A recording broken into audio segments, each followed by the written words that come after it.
About 10 days after 9/11, I went through the Pentagon and I saw Secretary Rumsfeld and Deputy Secretary Wolfowitz. I went downstairs just to say hello to some of the people on the joint staff who had used to work for me, and one of the generals called me and he said, "Sir, you got to come in. You got to come in and talk to me a second." I said, "Well, you're too busy." He said, "No."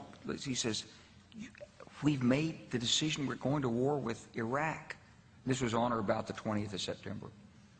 I said, "We're going to war with Iraq. Why?" He said, "I don't know." He said, "I guess they don't know what else to do."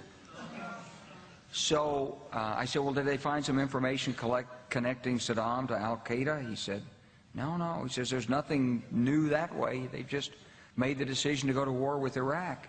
He said, "I guess it's like we don't know what to do about terrorists, but we've got a good military and we can take down governments." And he said, "I guess if the only tool you have is a hammer, every problem has to look like a nail." So I came back to see him a few weeks later, and by that time we were bombing in Afghanistan. I said, "Are we still going to war with Iraq?" And he said, "Oh, it's worse than that." He said, he reached over on his desk, he picked up a piece of paper, he said, I just got this down from upstairs," meaning the Secretary of Defense's office today, and he said, "This is a memo that describes how we're going to take out 7 countries in 5 years, starting with Iraq and then Syria, Lebanon, Libya, Somalia, Sudan, and finishing off Iran." The truth is about the Middle East is, had there been no oil there, it would be like Africa. Nobody is threatening to intervene in Africa. The problem is the opposite. We keep asking for people to intervene and stop it. And there's no question that the presence of petroleum throughout the region has sparked great power involvement. Whether that was the specific motivation for the coup or not, I can't tell you, but there's always been this attitude that somehow we could intervene and use force in the region. Well, I think that Iran is a dangerous power. I think it's a hegemonistic power. It would like to have greater control of the Middle East. It is a threat to the nations in the Middle East, and as the President said, if it had nuclear weapons, it could be a threat to the United States as well. Do you think that the United States can stop Iran from obtaining those nuclear weapons through diplomacy, especially given with all these sanctions that we have? I was in Iran a few months ago. They seem to get plenty of what they need, in part from, well, places like China.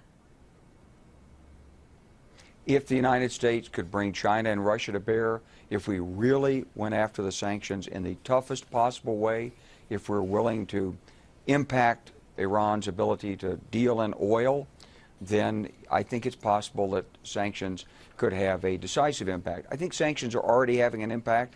I think there's no question that we've made it tougher on the Iranian regime, but it's clear that the Iranian regime seems determined to move ahead. One thing that amazed me when I was there was that the most common bill in Iran has the nuclear symbol emblazoned on it. And everyone we talked to there seemed to very much support the program for whatever reason, from a public relations point of view. So does that mean that this really becomes inevitable, that the people there are willing to make the sacrifices that are needed to pursue a full nuclear program? Well, Iran has sold this as a national pride and national achievement for nuclear energy, not for nuclear weapons. They're continuing to deny their nuclear weapons program, but of course the indications are that they're pursuing it. I think the President's had a very strong and proactive policy in this. I think he's been very tough-minded on it. He's offered diplomacy, he's offered dialogue, he's gone for tough sanctions, he's said no options off the table. And I think that what you're seeing is that we're approaching a decision point with respect to Iran. But it's a little bit difficult for me when I watch the dialogue going back and forth that no one has any better answer to this than our President has right now. General Clark, do you think that America could go to war in Iran right now if we needed to? Because there are plenty out there who say we can't. Our military is overextended. We have cuts hitting our military, that the bluff of the United States could be called if military force in Iran were required. We don't have what it takes. Well, we wouldn't be going into Iran to occupy Iran. There's no requirement to do that. We would go in with I think, some fairly significant strikes. I don't think they'd be limited just to the Iranian nuclear facilities, but they'd be much broader strikes against Iran's military and industrial complex and its ability to retaliate. Now, ultimately, we know the Iranians have a worldwide terrorist network. We know they would attempt to respond using terror, but I think that the overwhelming power of the United States would be very, very effective against Iran's conventional and unconventional military capabilities, especially in the Persian Gulf and in Iran. All right, General Clark, thanks so much for joining us. We appreciate it.